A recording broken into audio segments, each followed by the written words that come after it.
La Bible nous dit dans Genèse au chapitre 45 et au verset 7 et 8, « Dieu m'a envoyé devant vous pour vous faire subsister dans le pays et pour vous faire vivre par une grande délivrance.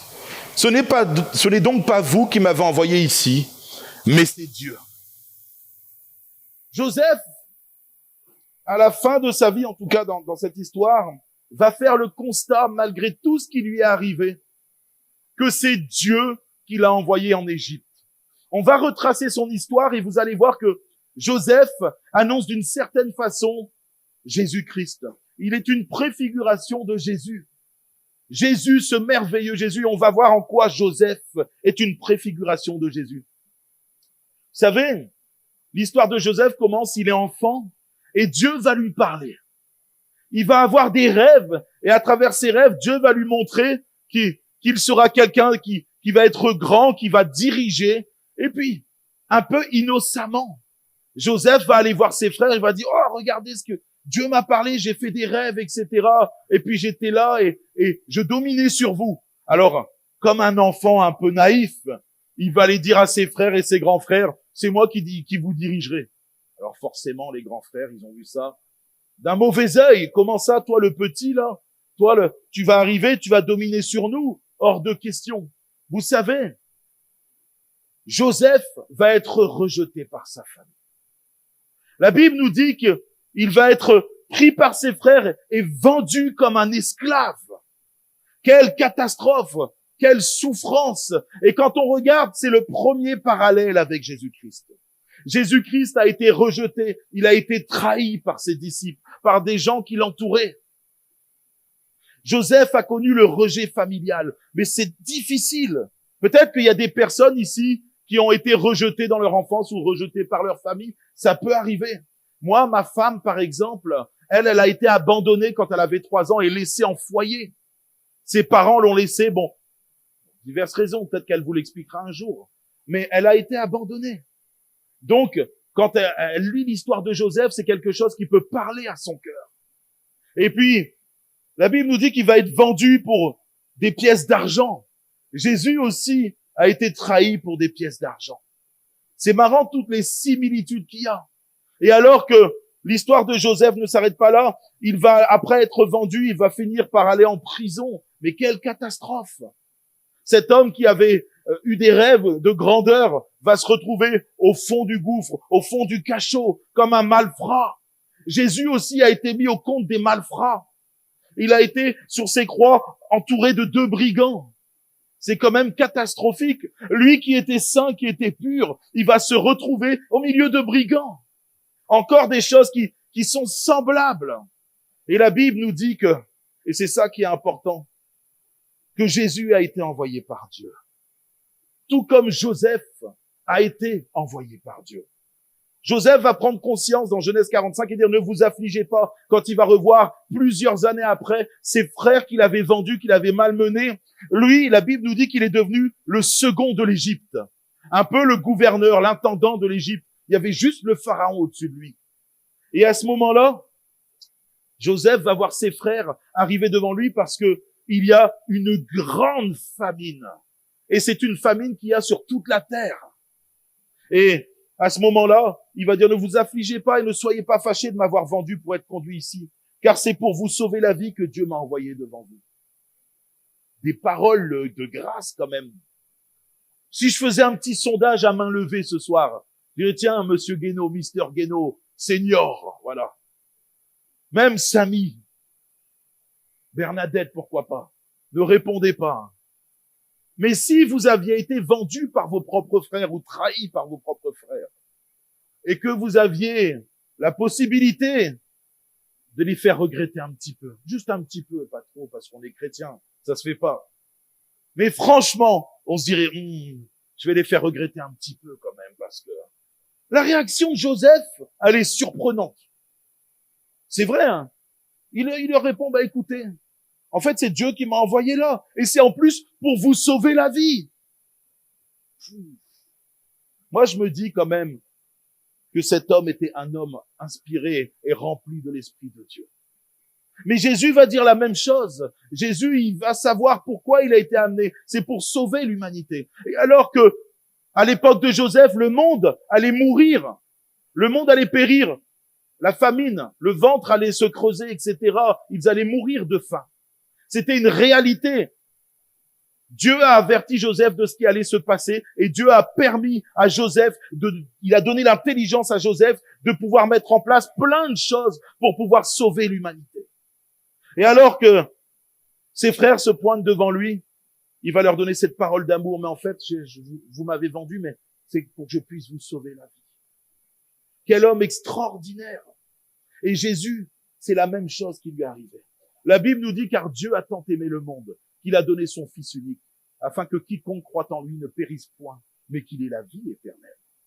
Ce qui est intéressant, c'est que le verset qui suit, il dit, en effet, Dieu n'a pas envoyé son Fils pour qu'il juge le monde, mais pour que le monde soit sauvé par lui. Encore quelque chose de similaire avec Joseph. Alors, la différence entre Jésus et Joseph quand même, c'est que Joseph a sauvé la vie des gens en leur donnant à manger, en leur donnant du pain, tout ce qu'il fallait pour qu'ils puissent se nourrir. Jésus, lui, est venu sauver le monde d'une mort éternelle. Il y a une mort physique d'un côté avec Joseph, et avec Jésus, c'est une mort éternelle. Et la Bible dit que tout le monde serait mort si Joseph n'avait pas été là, et c'est la même chose avec Jésus-Christ. Le monde entier serait encore sous l'emprise du péché et serait condamné à une mort éternelle. Si Jésus n'était pas venu sur cette terre, si Jésus ne s'était pas sacrifié. Et la Bible nous dit que le seul nom qui peut nous sauver, c'est Jésus-Christ. À un moment, Joseph, il est dit, alors le Pharaon dit, allez vers Joseph et faites ce qu'il vous dira. Ce soir, j'ai envie de vous dire quelque chose. Peut-être que certains d'entre vous souffrent, ont des problèmes, ont du mal à trouver la paix, la joie, peu importe la condition qu'il y a sur ton cœur. J'ai envie de te dire, va vers Jésus-Christ. Il te dira quoi faire. Va vers Jésus-Christ, il pourra te soulager. Va vers Jésus-Christ, il pourra faire de toi quelqu'un de différent. Va vers Jésus-Christ, il pourra te libérer de ton péché. Ce soir, c'est les paroles que j'ai envie de t'adresser. Jésus, il a dit, je suis le pain de vie. Celui qui vient à moi n'aura jamais faim et celui qui croit en moi n'aura jamais soif. On parle pas de faim physique. Là, on parle de faim spirituelle. Le monde court après quelque chose de spirituel sans s'en rendre compte. Le monde aimerait être heureux. Le monde aimerait pouvoir vivre une vie épanouie, mais il n'y arrive pas. Le monde court, il court. Le problème, c'est qu'il court à sa perte. On voit que plus les technologies avancent, plus le monde a des choses pour vivre plus longtemps, etc., plus l'homme se dit libre et plus il s'enfonce encore et encore dans le péché. C'est une problématique qu'on le retrouve déjà depuis la nuit des temps. La Bible nous dit qu'il n'y a rien de nouveau sous le soleil. Tous les pays venaient en Égypte pour acheter du blé auprès de Joseph, car la famine était forte dans tous les pays. La Bible dit qu'il n'y a de salut en aucun autre, car il n'y a sous le ciel aucun autre nom qui ait été donné parmi les hommes, par lequel nous devions être sauvés. C'est important de comprendre que ce soir, Jésus est la solution à tous nos problèmes. Il faut comprendre ce soir, peu importe ce que tu vis, peu importe ce que tu traverses, tu as peut-être faim, tu as envie de changement, tu as envie de vivre quelque chose de différent. Peut-être que tu es sous l'emprise encore de quelque chose, du péché, d'angoisse, peut-être de la colère, de toutes sortes de choses, d'une tristesse à cause de l'abandon. Jésus veut te rencontrer ce soir. Jésus veut te dire, je suis le pain de vie, je suis celui qui peut nourrir ton âme. Arrête de courir, arrête de tourner en rond. Et ce soir, viens rencontrer Jésus-Christ, viens lui parler, viens lui ouvrir ton cœur, dis-lui que tu souffres peut-être, dis-lui que tu es encore esclave de quelque chose. Et tu verras, Jésus viendra nourrir ton âme, il viendra guérir ton âme, il viendra te faire du bien. Mais pour ça, tu as besoin d'aller vers lui. Tout comme les pays allaient vers Joseph. Nous, aujourd'hui, nous avons besoin d'aller vers Jésus-Christ. Il est la solution à ton problème. Vous savez, quand on regarde la parabole du fils prodigue, à un moment, c'est quelqu'un qui était parti dans le monde et qui a vécu dans la débauche, il a fait toutes sortes de choses. Mais à un moment, la Bible nous dit qu'il va prendre conscience. Il va prendre conscience de ce qu'il a fait. Il va prendre conscience que la vie qu'il mène ne mène à rien si ce n'est la direction en enfer. Et il va y avoir une prise de conscience dans son cœur. Il va dire, mais dans la maison de mon père, j'étais tellement bien. Dans la maison de mon père, j'avais à manger. J'étais heureux, j'étais épanoui. Et ce soir, tu as peut-être besoin de prendre conscience. Une conscience que Jésus est la solution pour toi. Jésus peut transformer ta vie. Il peut faire quelque chose de différent dans ton cœur. Et moi, c'est ce qui m'est arrivé. On m'a demandé de témoigner rapidement, donc je vais donner une partie de mon témoignage. Mais un jour, j'ai pris conscience de ma vie. Vous savez, j'étais un bandit. Je vais faire un raccourci. Sinon, les ventres vont griller. Crier. J'ai grillé, non, peut-être pas. Ils vont crier plutôt. Ils vont crier famine. Alors que je suis en train de vous parler du pain de vie. Vous allez mourir de faim. Donc, il faut que je fasse vite quand même. Mais moi, j'étais dans cette misère spirituelle. Je cherchais depuis mes 13-14 ans à être épanoui par mes propres forces. Et j'ai commencé à côtoyer des gens et les gens m'ont dit « Ouais, nous on fait des soirées, on fait des trucs ». Je me rappelle, j'avais 14 ans ma première soirée et j'avais menti à ma maman pour pouvoir sortir, etc. J'avais dit que j'allais réviser mes devoirs. À 14 ans, elle était naïve ma maman. Qu'est-ce qu'elle était gentille. Elle est gentille toujours, mais elle était trop gentille. Je lui faisais avaler des couleuvres. Et puis à 14 ans, je pars avec un pote, on fait la fête et puis on boit. C'est n'importe quoi. Et alors que je commence à aimer ce genre de vie, je me dis waouh. Là, il y a quelque chose, ça me plaît en fait. Je trouve ça sympa parce que sur le moment, je vais être dans des états seconds, j'aurai l'impression d'être bien et je vais rigoler, je vais rencontrer des filles, etc. Et puis les années passent et je me rends compte que je suis esclave de certaines choses, esclave de la drogue. Et des drogues dures, esclave de l'alcool, alcoolique. Je suis devenu violent, je trafique de la drogue. Et en fait, plus ça va, et comme le fils prodigue, plus je m'enfonce. Comme le monde d'aujourd'hui, plus il pense être heureux et chercher le bonheur par ses propres forces, et plus il s'enfonce. Regardez les statistiques, allez voir les statistiques en France. Le nombre de dépressions, le nombre de personnes qui souffrent, le nombre de suicides. Soi-disant, on est un pays libre et on n'a jamais été aussi libre et les gens n'ont jamais été aussi malheureux. Et moi, c'est ce qui m'est arrivé. J'étais profondément malheureux alors que j'avais de l'argent, je faisais la fête, j'étais connu dans ma ville, humainement parlant, et puis je partais souvent en voyage. Humainement parlant, on aurait pu dire, mais lui, il est bien. Sa vie, on en a envie. D'ailleurs, il y a plein de gens qui m'enviaient. Mais au fond de mon cœur, il y avait cette tristesse profonde. Et elle ne partait pas. Et plus je faisais de choses, et plus je me rendais compte que j'arriverais jamais à être heureux. Et ça me rendait encore plus malheureux. Et alors que les années passent, je rencontre Jennifer, on a un enfant ensemble. Et puis, moi, j'ai été abandonné par mon père. Il est parti parce que mes parents sont séparés et lui, il a décidé de partir refaire sa vie ailleurs. Je suis malheureux. J'ai 21 ans, je viens d'être papa. Je suis pas prêt à assumer ça. Je suis totalement instable, lié par les drogues, violent.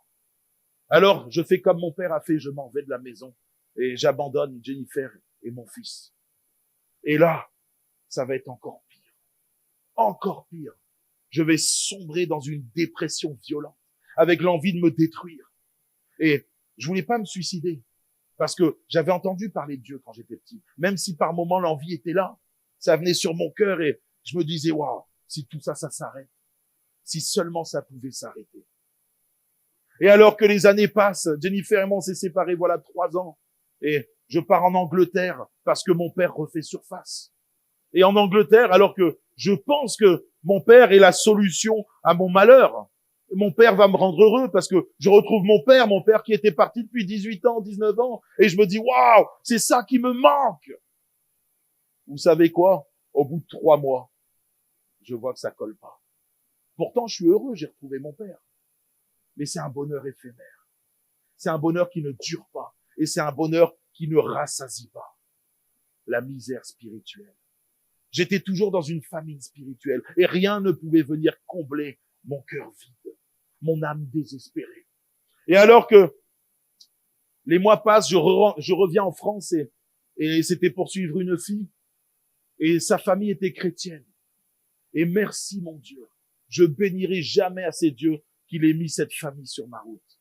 Et il me parle de Dieu, le grand frère Faisal. Et tous les jours, il vient faire, hey, tu connais pas Dieu aussi? J'ai déjà entendu parler. Non, tu le connais pas personnellement. Et tous les jours, il venait me voir, il me parlait de Jésus, de ce que Jésus avait fait dans sa vie. Il me disait ce que Jésus pouvait faire dans la mienne. Et puis, je venais à peine d'arriver chez eux, là, dans le coin et dans le nord de la France. Et ce Faisal et ses membres de famille me disaient, hey, tu veux qu'on prie pour toi? Parce qu'on voit que tu as des problèmes avec la drogue, l'alcool. Tu es lié. Je venais d'arriver chez eux, je transpirais, j'étais pas bien. Vous savez, comme quelqu'un qui est en manque. Je dis, ben oui, tu peux prier. Il prie pour moi. Instantanément, je suis délivré de toutes ces choses-là. Instantanément, pour quelqu'un qui prend des drogues tous les jours, quelqu'un qui a des addictions, croyez-moi, c'est un miracle. Et je prenais pas des drogues depuis 2 jours. Ça faisait des années maintenant que je me droguais. Et de toutes sortes de drogues. J'étais alcoolique. Je buvais en moyenne 1 bouteille d'alcool par jour. Quand Jésus commence à s'occuper d'une vie, il ne le fait pas à moitié. Et alors que je suis là, surpris parce que on prie pour moi, je suis libéré. Je commence à lire la Bible. Je commence à vouloir découvrir personnellement ce Jésus. Parce que ce n'est plus le Jésus, le Dieu de ma famille. Là, j'étais en train de découvrir Dieu personnellement. Pas à travers ma maman, pas à travers mes oncles ou des cousins qui étaient chrétiens, mais personnellement. Et là, plus je lisais la Bible, plus je découvrais ce Jésus merveilleux. Et je tombe sur une parole, et cette parole, c'était « Fais de l'Éternel tes délices, et il te donnera ce que ton cœur désire. » Et moi, je suis là, ça fait 3 années qu'il n'y a plus de contact entre Jennifer et moi. J'ai abandonné mon fils, et au bout de 3 ans, je dis « Seigneur, ok, je vais te mettre en premier dans ma vie, mais je veux que tu me rendes ma famille. » Et là, au bout même pas une semaine après que je lise ce texte, je parle à Dieu comme ça, simplement. Jennifer me rappelle, et elle me dit, elle prend des nouvelles de moi.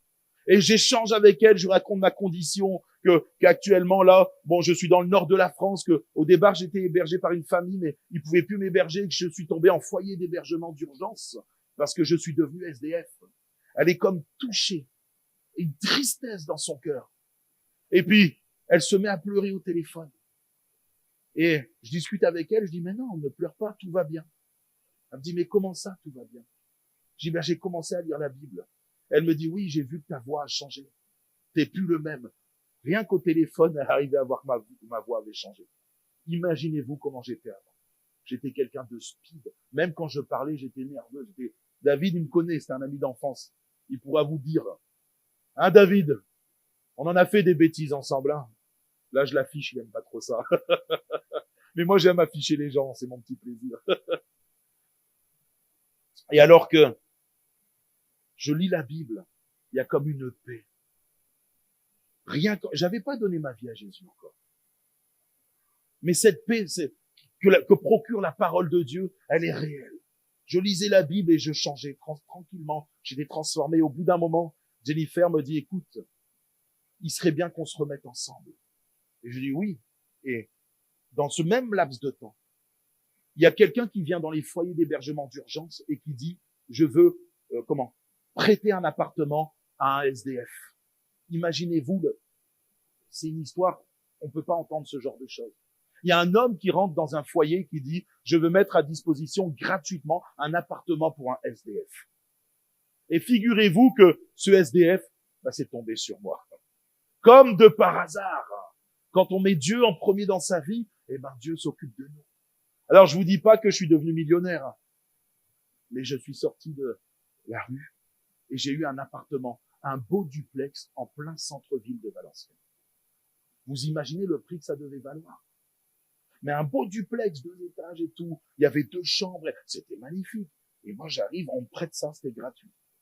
Et alors que Jennifer est en train de prendre la décision de revenir vivre avec moi, elle monte dans le nord. Donc elle fait Bretagne et Valenciennes. Et vous savez quoi? Alors qu'elle revient avec moi, je me dis super, j'ai obtenu ce que je voulais et je me détourne de Dieu. J'arrête de lire la Bible, j'arrête de parler à Dieu, j'arrête de prier. Et vous savez ce qui se passe? La vieille nature est de retour.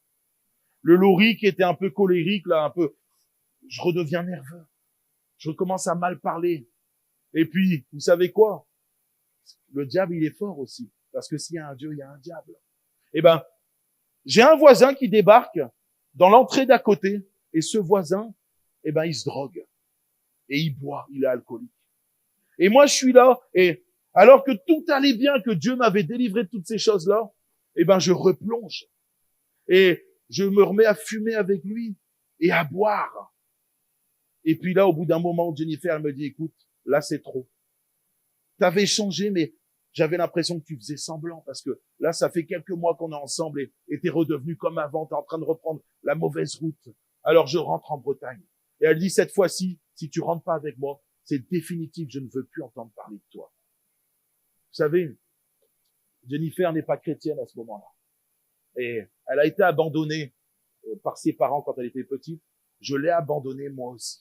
Une deuxième fois quand elle était majeure avec mon fils. Et là, elle dit, je peux pas avoir un père de famille qui est comme ça, qui se drogue, qui boit. On rentre en Bretagne chez mes parents. Et puis, alors qu'un soir, elle est en train de lire un livre parce que elle voulait vraiment que sa vie réussisse.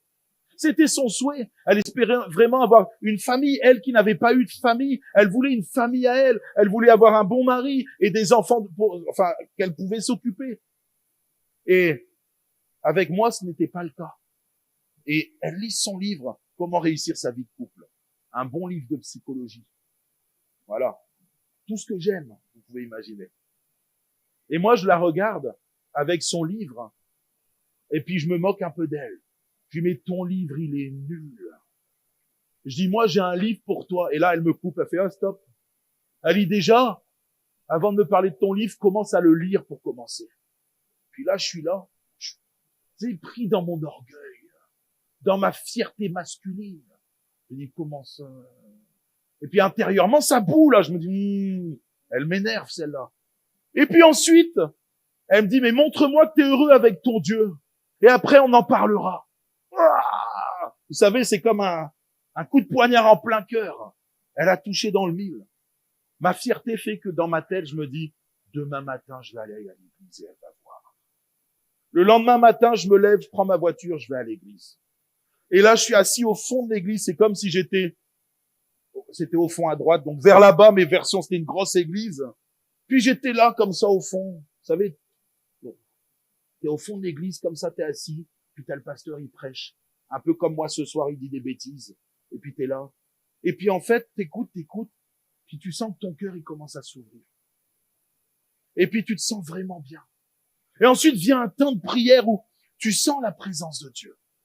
Et là, pendant ce temps de prière, Dieu vient me parler à travers quelqu'un. Et il me dit, tu vois, tu as cherché à être heureux toute ta vie. Mais tu m'as jamais donné ta vie. Le seul moyen, c'est que tu me donnes toute ta vie. Non pas une partie de ta vie, mais que tu me donnes tout. Et si tu me donnes tout, je te comblerai de bonheur. Je te pardonnerai tes péchés. Et tu verras, tu seras quelqu'un de différent. Et ce jour-là, je suis assis sur ma chaise. Et je sens comme une présence qui m'entoure, qui m'environne. Et ce jour-là, sur ma chaise, je pleure. Je me rends compte que je suis un pécheur.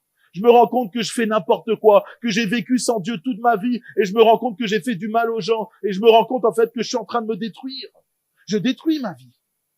En pensant être libre et vivant par moi-même, par mes propres forces, en fait, je suis en train de me détruire. Et ce jour-là, ce premier dimanche de juillet 2012, je suis assis sur ma chaise en pleurs. Et je demande pardon à Jésus pour mes péchés. Je dis à Jésus, je te donne tout aujourd'hui. Prends tout. Prends toute ma vie. De toute façon, j'arrive pas à être heureux par moi-même. Et Seigneur, je sais que tu peux me rendre heureux, véritablement heureux. Et ce jour-là, il y a quelque chose qui se passe. Il y a comme un poids, le poids du péché qui sort de ma vie. Et je me sens, en sortant de cette église, je me sens comme léger. Alors, pas physiquement, comprenez, mais spirituellement, je me sens léger. Il y a comme ce poids du péché qui a disparu. Et alors que je rentre chez moi, ma vie a totalement changé. Je dis, c'est bon, cette fois-ci, j'ai accepté Jésus-Christ. Je me rappelle ma mère qui était heureuse. On a mangé à midi, sans doute le poulet frit du dimanche midi. Et j'étais heureux, ma vie avait changé. Sauf que Jennifer, je lui avais déjà dit qu'avec Dieu, je me sentais mieux, etc. Elle a dit, oui, c'est ça, on va voir. Et ce qui s'est passé, c'est que pendant une année, on va dire qu'elle a voulu bien vérifier si j'étais devenu chrétien. Voilà. Parce que la première fois, elle s'était fait un peu escroquer. Donc elle s'est dit là, une fois, mais pas deux. Et en fait, pendant un an, elle m'a béni à sa façon. Vous voyez, les bénédictions des mamas bretonnes, là, elles vous secouent dans tous les sens, elles vous parlent mal, et puis en fait, elle a vu que j'avais changé. Et par elle-même, elle a commencé à lire la Bible. Elle a été touchée par l'amour de Jésus-Christ, touchée par Jésus qui se sacrifie. Et elle-même a donné sa vie à Jésus. Et voilà, ça fait maintenant depuis 2012, donc 14 ans, que je suis avec le Seigneur. Jennifer, ça fait 13 ans, elle est venue un an après moi. Je ne regretterai jamais ce choix. Jamais. Vous savez, bon, moi j'ai été loin dans les bêtises. Mais il n'y a pas besoin d'aller loin comme moi pour savoir qu'on ne trouvera pas le bonheur sur terre. Certains, c'est dans une carrière. Certains, c'est dans une famille. Certains, c'est dans, je sais pas moi, l'argent, c'est dans les voyages, le sport. Tu pourras essayer de chercher le bonheur par toi-même. Tu pourras essayer de trouver la paix et le repos de l'âme par toi-même. Tu ne le trouveras jamais.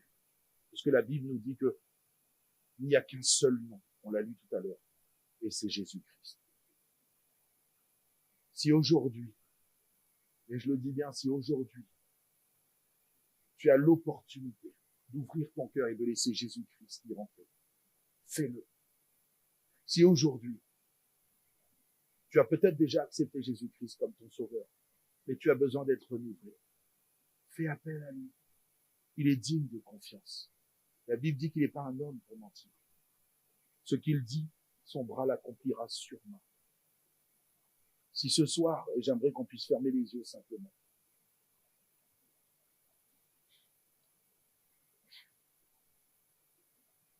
si ce soir, toi aussi, tu as envie que Jésus fasse quelque chose de particulier dans ta vie, dans ton cœur, tu as envie qu'il te fasse du bien, tu as envie qu'il te secoure, qu'il te sorte d'une situation, peut-être d'une angoisse, d'une tristesse, ou tout simplement d'un manque de bonheur.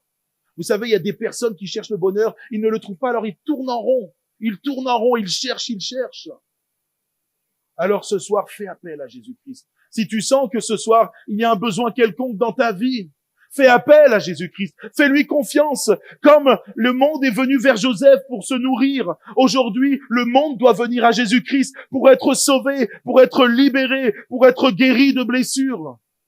Et ce soir, c'est peut-être le soir où Jésus t'appelle et il te dit, c'est maintenant que je veux te faire du bien, c'est maintenant que je veux te libérer, c'est maintenant que je veux te guérir. Alors, fais appel à lui. Et ce soir, assis sur ta chaise, ouvre ton cœur et dis, Jésus, parle-moi. Jésus, moi, en tout cas, mon cœur est ouvert et j'ai besoin que tu viennes, que tu entres et que tu fasses quelque chose en moi. Mais pour ça, tu as besoin de dire, Jésus, viens. Entre dans ma vie. Jésus, viens et guéris-moi. J'ai besoin d'être guéri de ma dépression. J'ai besoin d'être guéri des blessures du passé. J'ai besoin d'être guéri de mes addictions. J'ai besoin d'être guéri de telle et telle chose. C'est possible pour toi ce soir, si seulement tu fais confiance à Jésus-Christ, si seulement tu le laisses entrer en toi. Alors je vais te poser cette question, alors que tous les yeux sont fermés. Est-ce qu'il y a quelqu'un qui a besoin de Jésus-Christ ce soir? Alléluia. Alléluia. Merci Seigneur pour les mains qui se lèvent. Alléluia. Merci Seigneur pour ces mains qui se lèvent.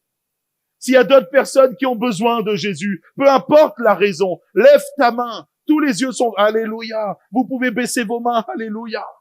S'il y a quelqu'un qui a besoin, n'hésite pas, lève ta main simplement. Et tu verras que Jésus va faire quelque chose pour toi. Alléluia. Est-ce qu'il y a encore une personne avant que je prie qui veut lever la main? Alléluia. Alléluia. Le Seigneur a vu ta main. Je vais prier. afin que le Seigneur vienne faire quelque chose en toi. Parce qu'il sait pourquoi tu as levé ta main. Il sait quel est le désir de ton cœur. Il sait si tu as besoin d'être guéri. Il sait si tu as besoin d'être délivré. Il sait ce dont tu as besoin. Aie confiance en lui, toi qui as levé ta main, et tu verras que Jésus va agir chez toi ce soir. Non pas demain ou après-demain, dès maintenant, il va commencer un travail en toi. Je te dis que si tu crois, tu verras la gloire de Dieu. C'est ce que la Bible affirme. Alors ce soir, nous allons voir la gloire de Dieu dans vos vies. Nous allons voir Dieu faire un travail dans vos cœurs, dans vos âmes. Vous allez être rassasiés de bonheur, rassasiés de joie et de paix. Laisse toute la place à Jésus et tu verras ce qu'il fera dans ta vie. Oh Seigneur Jésus, ce soir, je te prie pour tous ceux qui ont levé leurs mains. Tu connais leur cœur, tu connais leur situation, tu sais ce par quoi ils traversent. Alors Seigneur, nous les remettons entre tes mains. Viens Seigneur maintenant, par la puissance de ton nom, par la puissance du Saint-Esprit, agir dans leur vie. Seigneur, ceux qui ont besoin d'être guéris, maintenant au nom de Jésus, ils reçoivent une guérison intérieure. Ceux qui ont besoin d'être délivrés de la dépression, de la tristesse, au nom de Jésus, maintenant ils sont délivrés. Ceux qui ont besoin d'être délivrés d'une addiction quelconque, au nom de Jésus, maintenant ils sont délivrés. Parce que Jésus, tu es vivant et que rien ne peut te résister. Alors ce soir, maintenant que nous avons prié en ton nom, Jésus, nous croyons que tu as commencé un travail avec la puissance du Saint-Esprit. Et nous croyons que nous entendrons des gens témoigner et raconter de ce que tu as fait ce soir dans leur vie. Parce que tu es un Dieu puissant et que rien ne peut te résister. Nous croyons en toi. Nous te faisons confiance. Notre foi est en toi, notre espérance est en toi. Parce que Seigneur, tu as vaincu la mort et le péché. Et que tu as dit que, Seigneur, tu exaucerais les prières des justes. Alors ce soir, nous glorifions ton Saint-Nom, Jésus. Amen.